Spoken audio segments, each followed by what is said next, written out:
Okay, so how would you feel? How would you feel if one day someone suddenly just moved into your home and never left? The stranger slept there either in your bed or a nice new one, started eating your food or a different kind of food that smelled and tasted even better than your own.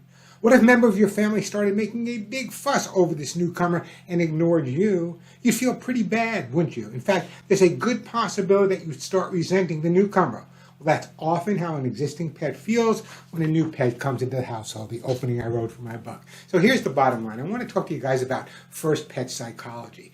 And that's a good thing. And I'll tell you why. So many of you listeners, so many of my viewers are absolutely amazing. You're always looking to adopt or give another dog or cat a great home. However, sometimes it works out fine, but it can work out a lot better more frequently if people just cook a couple of few steps. Number one, if possible, what I would try to do is make sure that if you can get the scent of your pet to the other pet, the scent of the other pet to your pet prior to the initial greeting, that's a great idea. Also, one of the things I talk about, which is really, really important, is very often when a dog is brought to a new environment and there's already an existing dog there, there's going to be a territorial response. So often the best way to introduce one dog to another dog is on neutral territory, what I call neutral turf. In other words, a park, a beach. Why? I'll tell you why. If you introduce them where you live, of course your dog might become more possessive. If you introduce them in neutral territory, sure, they're focused on each other, but there's also other distractions around to kind of distract them a little bit from each other. If possible, you can introduce them for short periods of time before the final get-together. That's fine as well. Here's something else I recommend. If you have a second dog coming into the house, I would recommend feeding both dogs out of two different dishes to avoid any type of food rivalry that may occur. Very often, a lot of people will come into the home and start oohing and eyeing over the new dog because, well, especially if it's a puppy, but any new dog, because they already know the old dog. You can't let that happen.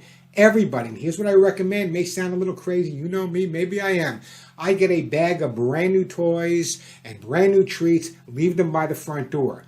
When the new puppy or the new dog arrives, older, doesn't make any difference, everyone must first come in and greet the dog that's already been there with a new toy or a new treat. So the dog starts associating the fact that since the arrival of this new whippersnapper, I can't believe I said whippersnapper, if this new whippersnapper came into the house, things are even getting better. More walks, more attention, more love, more hugs and kisses. Now, at first, it may seem like the Armageddon. They may seem like they'll never get along with each other. You're talking to someone who had 30 rescue dogs at one time. Were they all best friends? No, but I was able to get them all to accept each other and tolerate each other. And the way I did that is by great introduction, right off the bat, that neutral territory, by making sure everyone got equal time and equal attention, especially at the beginning, the newer pet even getting more than before, making sure people that came to the house stopped and paid more attention to the older dog. When I say older, the dog that's been there the longest, that's critical as well. Listen, so many of you guys are thinking or already have adopted a second dog, and bless you for doing that.